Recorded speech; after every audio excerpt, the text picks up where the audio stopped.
importante hacer ver que el matorral es bastante más, o otra cosa bastante diferente que esto, y mucho mejor que hablarlo, que este discurso que viene de políticos o de populismo sin ningún respaldo científico, pues invitar a un científico reconocido y de prestigio para que lo explique. Es algo además que lo hemos hablado en el marco de la red de representación ambiental de Asturias, en el que, bueno, supongo que ya la mayoría sabéis, bueno, muchos de ellos nos vemos allí, en el que estamos integrados 20 grupos conservacionistas asturianos. Bueno, hablamos que sería importante que este tipo de charlas se realizasen, pues, bueno, para llegar al mayor número posible de personas y organizarlo tanto por grupos ecologistas como por grupos de montaña, como bueno, por todo tipo de asociaciones, plataformas, grupos, etcétera, y en distintos lugares de Asturias. Y bueno, de hecho ya se hizo uno con el grupo Montaña Torreblanca y este sería el segundo que va a realizar Rolando.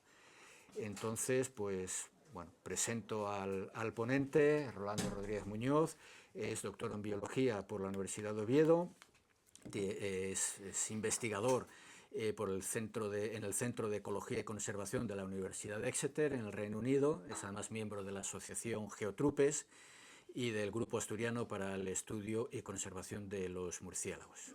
Los dos grupos están integrados en la red de representación ambiental. Y es además el representante de las entidades, asociaciones conservacionistas en el Parque Nacional de Fuentes del Narcea, de Gaña-Ibias y en la Reserva de la Biosfera de Muniellos. Así que, bueno, pues adelante, Rolando. Bueno, pues nada. Bueno, ya veis que el título es cómo influye el matorral en la conservación de la naturaleza cantábrica, qué importancia tiene. ¿Se oye bien por atrás sin el micro? Sí, es que prefiero... Antes que nada quiero comentar que, bueno, ya lo estaba comentando ahora José Antonio, esta es la segunda vez que damos esta charla, aunque es una versión actualizada, y la idea es tratar de utilizarla lo más posible, divulgarla lo más posible, al menos entre grupos de montaña, pero también, como decía él, en cualquier otro entorno. Y de momento estamos participando, aunque la charla la voy a dar yo, y lo que diga lo voy a decir yo, con lo cual no quiero decir que ellos vayan a decir exactamente lo mismo que yo, pero estas 4 personas estamos ahora colaborando en hacer esto. Alfredo Fernández Ojanguren y Hugo Robles de la Universidad de Oviedo, Estrella de la Universidad de León y yo de la Universidad de Exeter.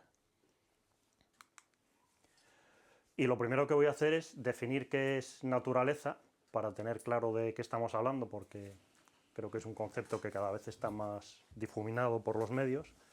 Si miramos en la RAE, la definición es conjunto de todo lo que existe y que está determinado y armonizado en sus propias leyes. Natural sería, completamente relacionado con ello, por supuesto, que está tal y como se halla en la naturaleza o que no tiene mezcla y elaboración. Y como contraste, lo que definiríamos como artificial es lo hecho o producido por el ser humano.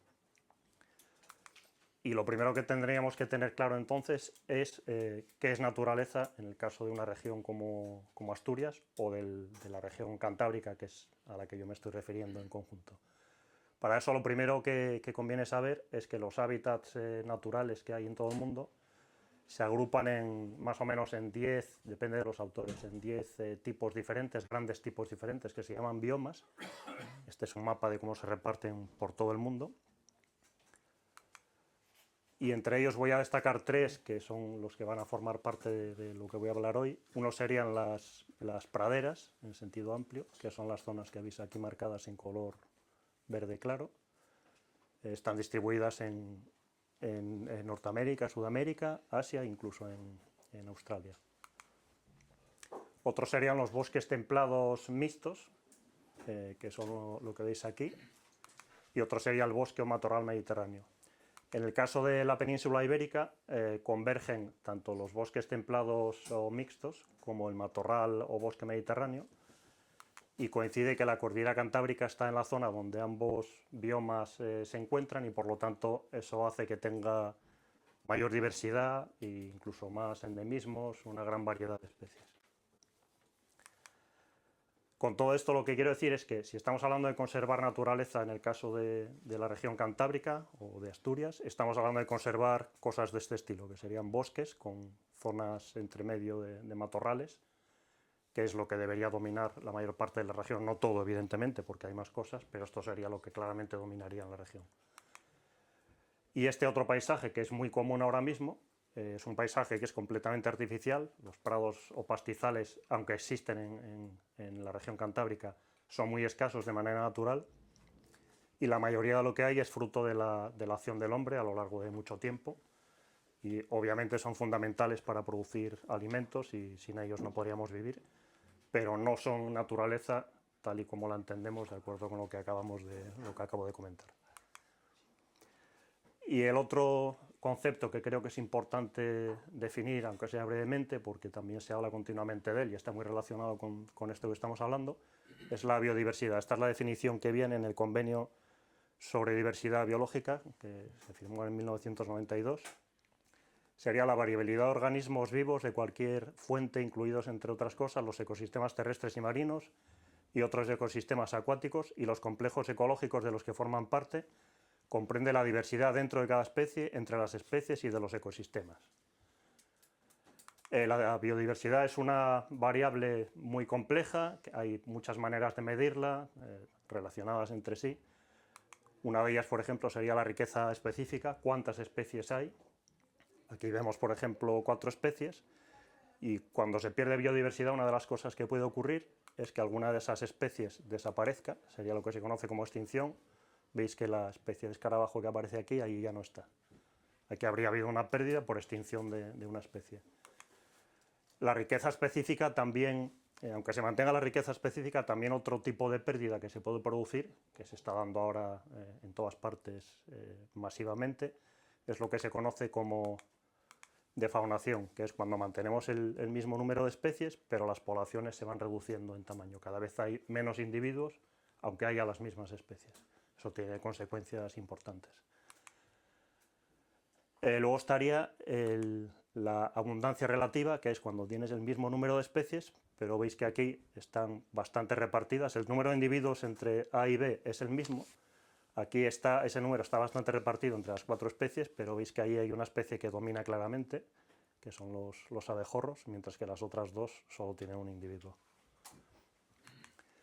Y por último, por dar una idea general, porque es mucho más complejo que esto, estaría cómo de variados son los organismos que estamos considerando, ¿no? En este caso veis que tenemos estas especies de diferentes grupos, con diferentes tipos de alimentación, hay mucha variedad.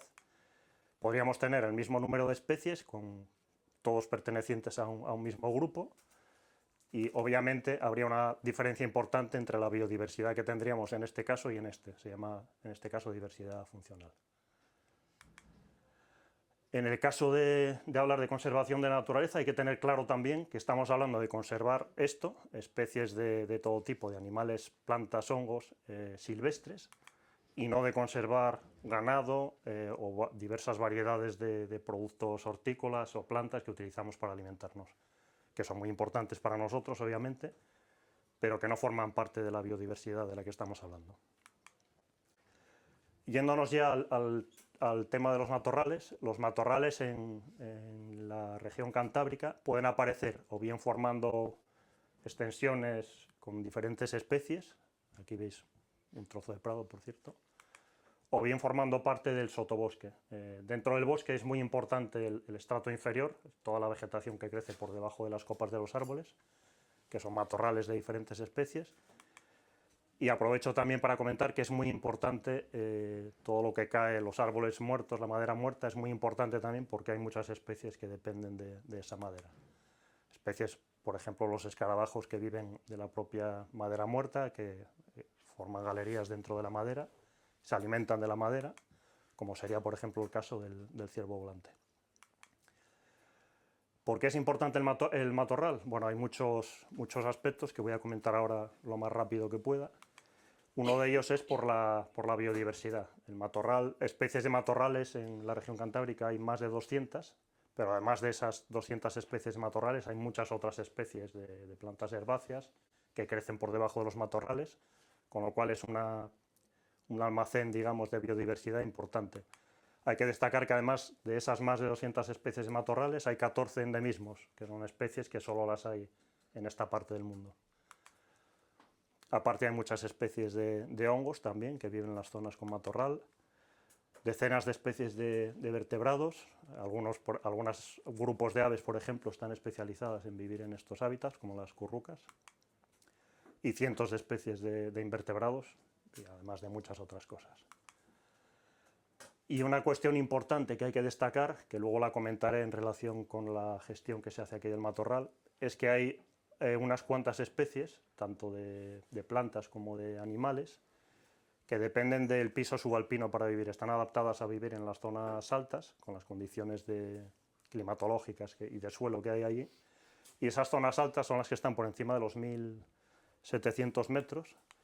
Esas zonas altas, lógicamente, están muy restringidas porque solo están en las partes que están por encima de 1700 metros. En el caso de la cordillera sería esto que veis aquí. Con el calentamiento global lo que va a ocurrir es que las condiciones van a ir variando, el piso subalpino va a ir ascendiendo en altitud, con lo cual esta superficie que tenemos ahora se irá reduciendo cada vez más. De modo que esas especies que dependen del piso subalpino necesitan tener, habría que tratarlas con el mayor cuidado posible para que tengan suficiente superficie donde mantenerse, según se vaya reduciendo la superficie actual, porque en la cordillera cantábrica las montañas que hay no son excesivamente altas. De hecho, el piso alpino, que empezaría más o menos a los 2300 metros de altitud, solo lo podemos encontrar en estas zonas, en el macizo de Ubiña, Picos de Europa y la zona de Peña Prieta. De manera que ese rango altitudinal que tenemos es muy reducido y habría que tener especial cuidado a la hora de manejarlo. Una cualidad importante del matorral, de la vegetación en general, es que evita la erosión del suelo. O sea, cuando eliminamos la vegetación, sobre todo si lo hacemos de manera persistente, por incendios, por desbroces, al final se va perdiendo suelo y acabamos teniendo un terreno en el que solo hay rocas y piedras y donde no crece absolutamente nada. Tengo este ejemplo que es de una zona próxima a Muniellos, cerca de Moal. Es una zona que en el año 56 tenía este aspecto, con algunas zonas que estaban empezando a tener una erosión importante. Es una zona que no se tocó desde entonces, yo creo. En el año 70 había mejorado sobre todo la parte que se ve a la izquierda, había mejorado notablemente. Y si la vemos ahora mismo, bueno, estas fotos del 2023, vemos que las zonas que tenían peor aspecto están cubiertas completamente de vegetación. Hay muchos estudios que han comprobado que cuanta más vegetación haya, más se reduce la erosión. Otro aspecto muy importante es que facilita la recuperación del bosque. Sabemos que ahora mismo, por el tema del secuestro de carbono, aparte de cuestiones relacionadas con biodiversidad, es muy importante la captura y almacenamiento de carbono, y la mejor manera de hacerlo es permitiendo que los bosques se regeneren. Y para eso los matorrales son muy importantes. Aquí se puede ver toda esta zona con matorral, se puede ver cómo están saliendo, en este caso son abedules por todas partes, hay de diferentes tamaños, y el matorral favorece ese desarrollo, sobre todo porque da sombra y permite que las condiciones, cuando hay sequía fundamentalmente, las condiciones del suelo sean más favorables al desarrollo de los árboles jóvenes. Y lo que comentaba, uno de los aspectos realmente importantes es el secuestro de carbono. Necesitamos retener carbono atmosférico, que haya una cantidad de carbono en la atmósfera cada vez menor, y eso se hace por una parte reduciendo las emisiones y por otra parte aumentando la captura. Y cuando hablamos de cambiar de pastizal a matorral y después a bosque, la cantidad de carbono que puede acumular cada uno de esos hábitats va aumentando. La mejor situación sería tener más bosques. A pesar de todo esto, desde hace más o menos 20 años, como comentaba antes José Antonio, ha habido, no sé si llamarlo campaña, pero en los medios se ha estado hablando del matorral como algo realmente negativo, que hay que eliminar. Es algo además que yo creo que ha ido aumentando. Se habla mucho del abandono del medio rural y luego se emplea mucho la palabra matorralización. El matorral lo está invadiendo todo y eso es un problema serio. Y bueno, se añaden palabras o términos como combustible acumulado, maleza, biomasa, pero en este caso entendida como algo que se desperdicia si no lo utilizamos. y son todo palabras que tienen un significado negativo para hablar del matorral. Y eso se combina con una serie de palabras también, de términos que tienen un significado positivo y que cualquiera que los vea asociados a eliminar el matorral pues va a pensar que es una buena idea. Pues cuidado del monte, limpieza, y luego eso permite hacer aprovechamientos, conservar la biodiversidad o prevenir incendios. Eso hace que se haya generado una, por lo menos en mi opinión es así, porque yo cada vez que hablo con alguien nuevo me pasa lo mismo, una idea muy negativa hacia lo que es el matorral y que la gente esté convencida de que efectivamente hay que acabar con el matorral o mantenerlo controlado, ¿no? Y voy a destacar el término matorralización, que no está en el diccionario, si lo buscamos nos va a decir que no, la palabra no existe, aunque sí existe en la literatura científica y técnica, es una palabra que se utiliza mucho, pero es curioso que además en el diccionario el término más relacionado que sacan es naturalización. Eso me llamó bastante la atención. La cuestión es que la palabra matorralización, si quisiéramos utilizarla de manera precisa, tendríamos que referirnos a casos en los que tenemos un hábitat natural, como son las praderas que comentaba al principio. Por ejemplo, esta es una pradera de Norteamérica, en Dakota. Son hábitats que por sí solos, por sí mismos, de manera natural, están formados básicamente por grandes extensiones de herbáceas. Lo que ha ocurrido en esos hábitats, que son los hábitats naturales en esas zonas, es que fundamentalmente desde la llegada, en este caso desde la llegada de los colonizadores europeos a Norteamérica, por el tipo de uso del terreno que han hecho, el término en inglés sería encroachment, lo que ha ocurrido es, desde hace unos 300 años, conforme ha ido aumentando la población, esas praderas naturales se han ido colonizando por matorrales, incluso por árboles, hasta llegar en la actualidad a que en algunas zonas prácticamente han desaparecido. Y eso, entre otras cosas, se achaca al uso que se ha venido dando durante todo este tiempo por parte del hombre. Por ejemplo, el sobrepastoreo puede acabar produciendo matorralización. En el caso de la región cantábrica, realmente el hábitat natural no es una pradera, sino que sería algo de este estilo, zonas donde hay matorrales entremezcladas con bosques. Siempre que el bosque pueda abrirse paso, que el suelo lo permita y las condiciones, la situación final, si lo dejamos evolucionar, sería que todo sería bosque. Pero bueno, hay muchas zonas en las que eso no es posible y al final lo que tenemos son matorrales más o menos maduros.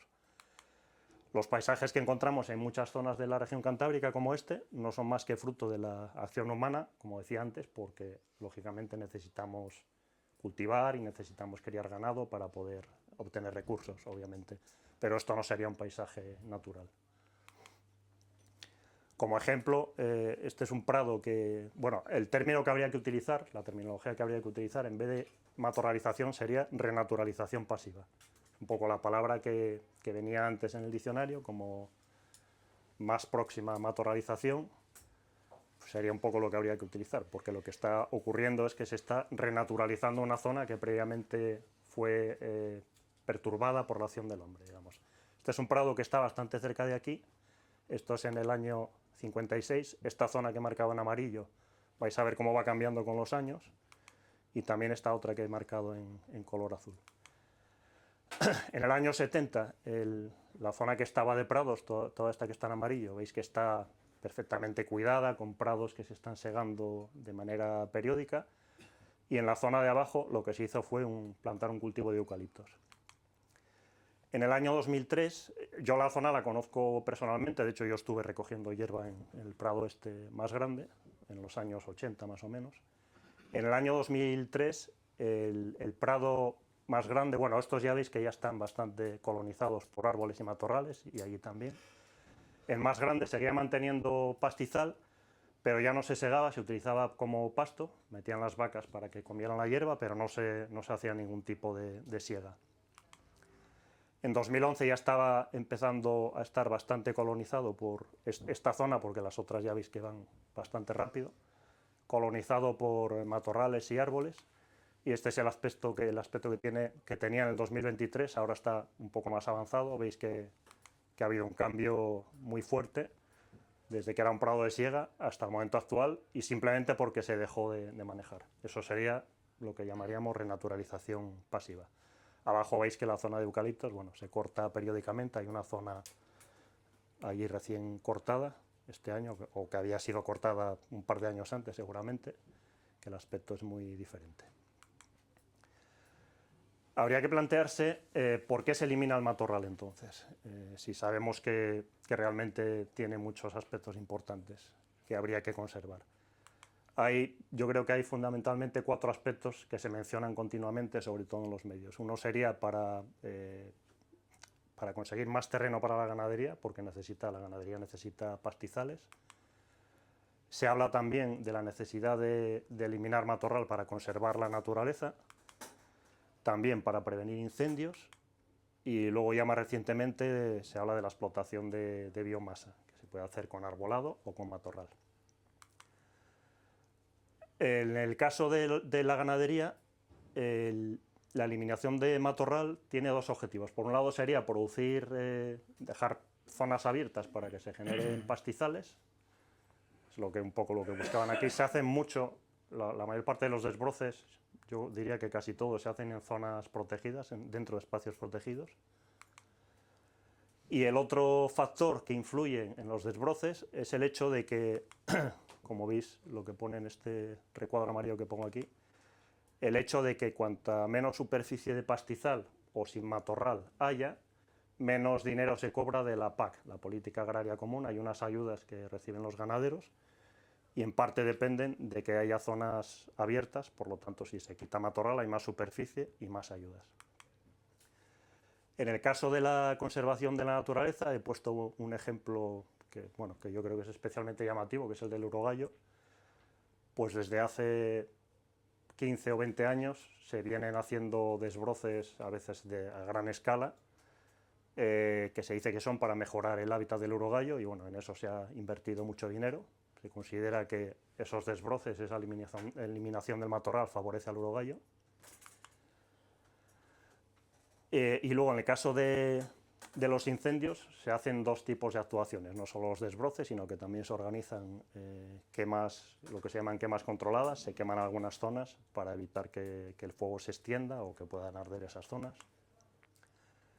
Pero también se producen incendios intencionados, el mayor porcentaje por los ganaderos, que lo que buscan con esos incendios es, como hablaba antes, crear más espacios libres de matorral, donde por una parte se puedan desarrollar pastizales y por otra parte también tiene interés para conseguir las ayudas de la PAC.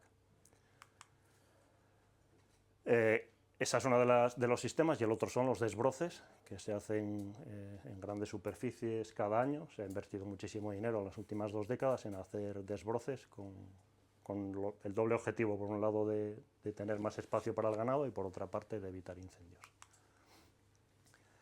Todo esto puede llegar a mover unas cantidades de dinero muy considerables. En el año 2023, hace ahora unos 3 años, el Principado llegó a estimar cuánto costaría eliminar todo el matorral, incluyendo el sotobosque, porque hablaba de toda la superficie regional, de toda la región, y lo cifraba el coste en unos 800 millones de euros. Obviamente esto es imposible, aparte de que sería completamente absurdo, pero esto lo hizo el Principado. Y esta noticia, que es del 22, de hace 3 días, pues da una idea de hasta qué punto es interesante desde el punto de vista económico, siempre que haya dinero, el seguir haciendo desbroces. Los desbroces, que yo sepa, si no todos, la inmensa mayoría se hacen con fondos públicos, no hay fondos privados que se dirijan a hacer desbroces. Y el cuarto factor del que hablaba antes sería el desarrollo de la industria de la biomasa, que consiste básicamente en cortar arbolado, matorral o cualquier cosa que pueda arder para luego utilizarla en las plantas de biomasa, bien para producir pellets que luego se pueden vender, o para utilizarlos en las plantas de biomasa para producir energía. Se habla además de gestión sostenible de los matorrales para el uso energético de su biomasa. Esta noticia ya tiene unos cuantos años, es de 2017, y este tipo de fardos yo los he visto muchas veces. La cuestión es, estos son los motivos que se argumentan en los medios. La cuestión es si estos motivos tienen algún razonamiento detrás, que no sea simplemente el conseguir dinero, que como comentaba hace un momento, dinero que viene de fondos públicos fundamentalmente o totalmente. En el caso de la ganadería, depende de qué estemos hablando. Si estamos hablando de generar nuevos pastizales donde pueda pastar el ganado, habría que saber si realmente lo que se obtiene con esas zonas que hemos desbrozado, con el pasto que pueda salir ahí, si eso que se obtiene ahí realmente compensa. O si estamos invirtiendo, aparte del impacto ambiental que tiene, si estamos invirtiendo dinero en hacer desbroces para que luego realmente la producción que sacamos de ahí ni siquiera cubra ese gasto. Ese dato es algo que yo desconozco. No sé si existe, la verdad es que no lo tengo muy claro, pero habría que valorar eso, porque si no, no tendría ningún sentido.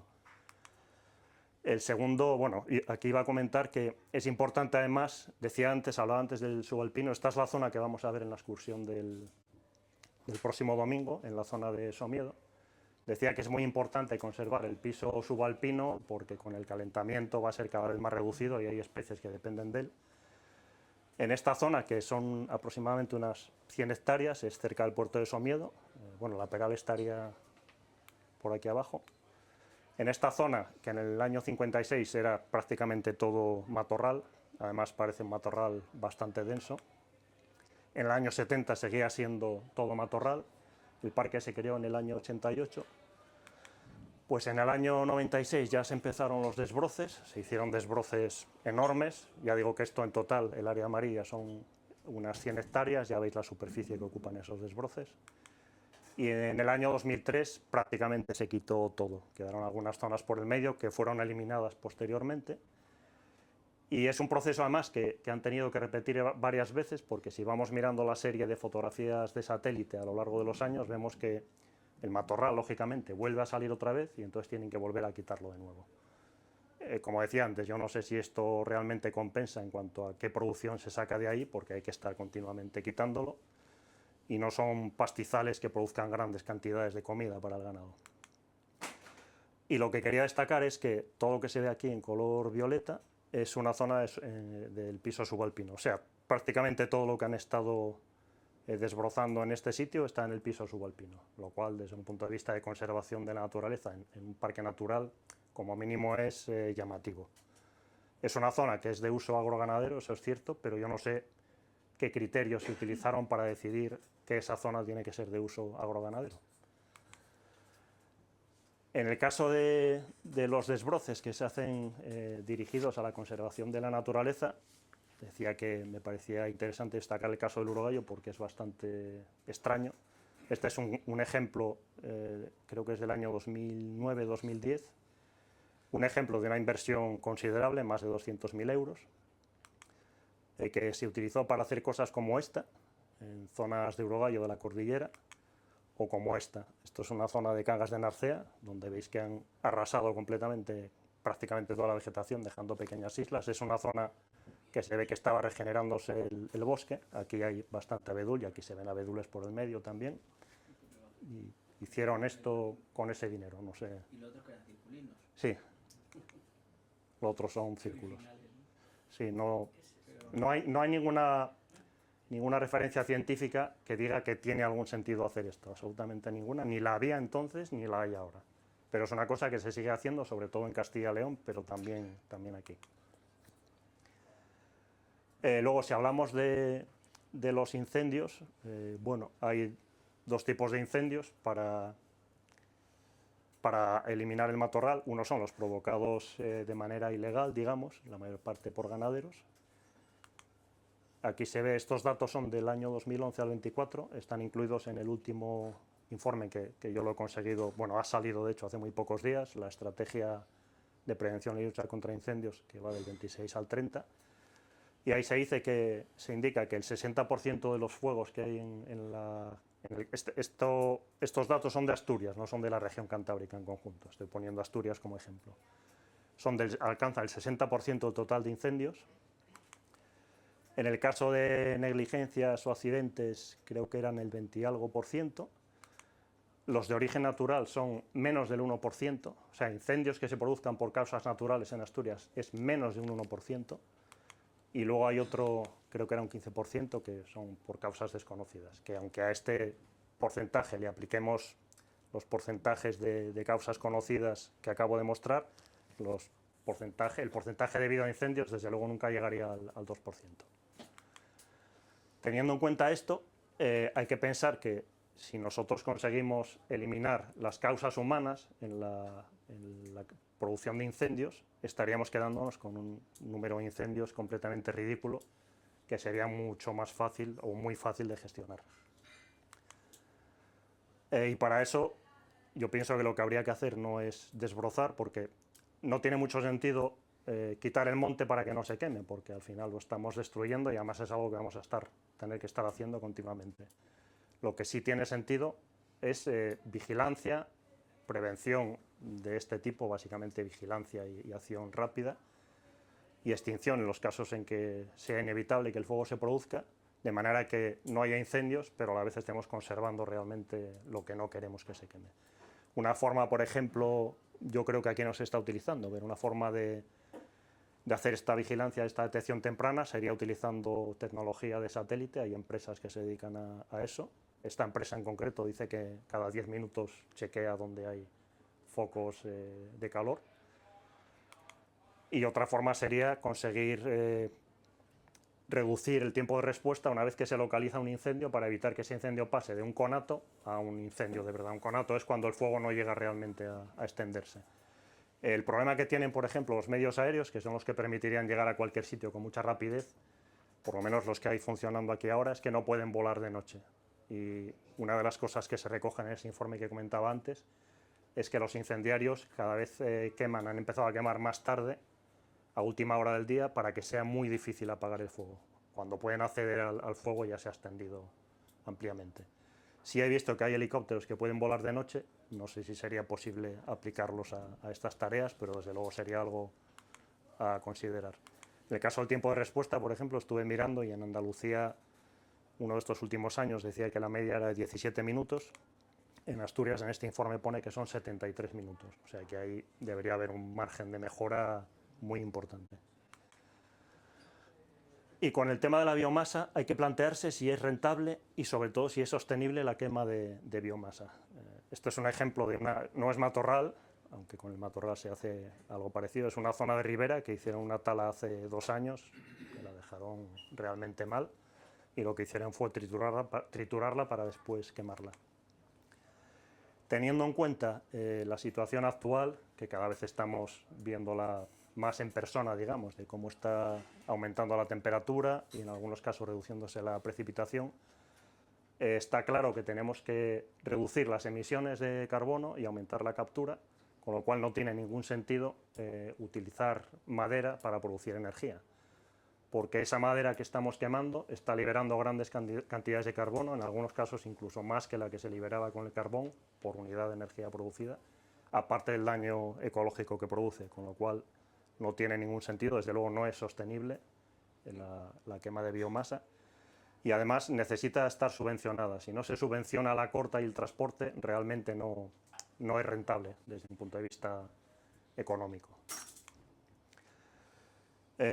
Lo que quiero decir con todo esto es que lo que no podemos es resignarnos a que para evitar esto tengamos que hacer cosas como esta, estar haciendo todo el tiempo grandes desbroces que lo que hacen es destrozar completamente el monte, ni tampoco quemas controladas, porque al final lo estamos quemando también y no estamos yendo a la raíz del problema. Hemos visto que solo el 1% de los incendios son de origen natural y por lo tanto hay muchísimo margen para reducir el número de incendios si realmente apostamos fuerte por la vigilancia, por identificar a los que incendian y por multarles o meterles en la cárcel o lo que haga falta, porque es muy grave.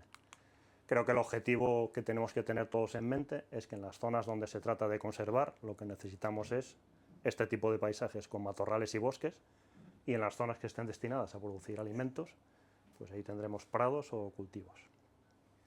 Nada, eso es todo.